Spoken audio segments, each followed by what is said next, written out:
comment assembler deux morceaux de bois pour obtenir une jonction solide et presque invisible.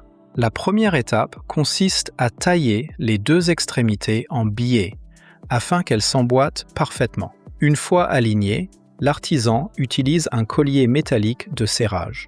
En serrant les vis, une forte pression est créée, maintenant fermement les deux pièces de bois ensemble.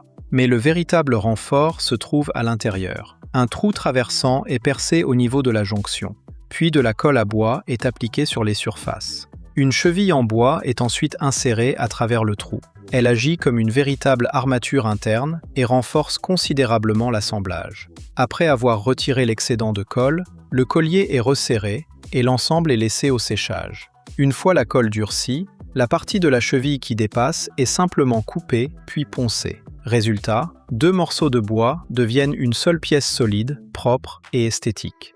Mais ce n'est pas la seule astuce étonnante. Pour fixer quelque chose sur une brique creuse, il suffit d'abord de percer un trou, puis de modifier légèrement la cheville d'expansion en retirant sa partie supérieure. Une fois insérée et serrée avec une vis, elle s'ouvre à l'intérieur de la brique et assure une fixation beaucoup plus ferme. Autre idée ingénieuse, un support en L, une longue tige métallique et un ressort peuvent être assemblés pour maintenir une meuleuse d'angle. La tension du ressort aide alors à stabiliser l'outil pendant la découpe des tubes métalliques.